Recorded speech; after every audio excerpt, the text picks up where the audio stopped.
உங்கள் தந்தி தொலைக்காட்சியில் பிரம்மாண்டமான காட்சி அமைப்புகளுடன் சாணக்கிய தந்திரம் தினமும் இரவு 8 மணிக்கு.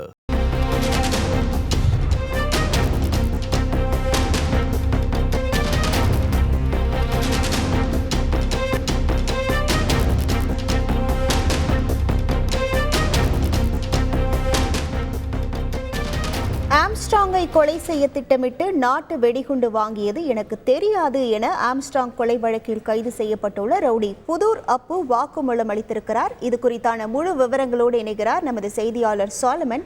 வணக்கம் சாலமன். ரவுடி புதூர் அப்புவிடம் நடத்தப்பட்ட விசாரணையில் வேறு என்னென்ன விஷயங்களை அவர் தெரிவித்திருக்கிறார்? முழு விவரங்கள் என்ன? பகுஜன் சமாஜ் கட்சியினோட மாநில தலைவராக இருந்த ஆம்ஸ்ட்ராங் கடந்த ஜூலை மாதம் 5ஆம் தேதி படுகொலை செய்யப்பட்டார். இந்த கொலை சம்பவமானது தமிழகம் முழுவதுமே பெரும் அதிர்வலையை ஏற்படுத்தியுள்ள நிலையில இந்த சம்பவம் தொடர்பாக அடுத்தடுத்து ரவுடிகளை கைது செய்யும் பணியில போலீசார் தீவிரமாக ஈடுபட்டு வருகிறார். குறிப்பாக மொத்தம் இந்த வழக்குல 28 நபர்களை போலீசார் இதுவரை கைது செய்ததுல அதுல கடந்த 2 தினங்களுக்கு முன்னதாக டெல்லியில புதூர் அப்பு என்ற ரவுடியை போலீசார் கைது செய்தனர். அவரை டெல்லியில் இருந்து சென்னைக்கு அழைத்து தீவிர விசாரணை மேற்கொண்டனர். இந்த விசாரணையில பல தகவல்களானது வெளியாகியுள்ளது. அதாவது இந்த புதூர் அப்பு என்பவர் நாட்டு வெடிகுண்டுகள் சப்ளை செய்த காரணத்திற்காக மட்டுமே கைது செய்யப்பட்டிருப்பதாக போலீசார் தரப்புல தெரிவிக்கப்பட்ட நிலையில இவர் ஆம்ஸ்ட்ராங்கை கொள்ளைத்தான் இந்த நாட்டு வெடிகுண்டு தன்னிடம் இருந்து வாங்கியது தனக்கு தெரியாது என வாக்குமூலத்துல ஒரு தகவல்களை தெரிவித்துள்ளார்.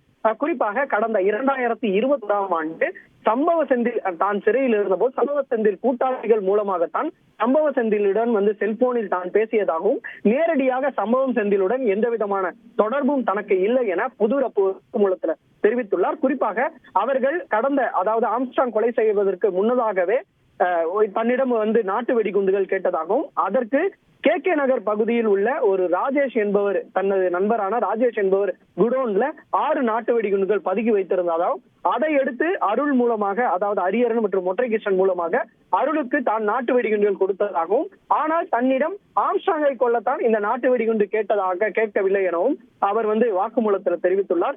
இதனை அடிப்படையாக வைத்து தற்போது அவரிடம் தீவிரமாக போலீசார் விசாரணை மேற்கொண்டு வருகின்றனர்.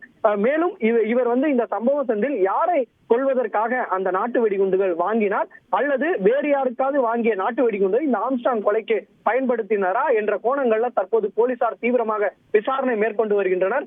மேலும் இது தொடர்பாக அவர் கொடுத்த வாக்குமூலத்தை அடிப்படையாக வைத்து இந்த நாட்டு வெடிகுண்டுகளை கொடுத்த மற்ற நபர்களையும் கைது செய்யும் நடவடிக்கையில போலீசார் ஈடுபட்டு வருவதாக தகவல் தெரிவிக்கப்பட்டுள்ளது. உங்கள் முழு விவரங்களுக்கு நன்றி சாலமன்.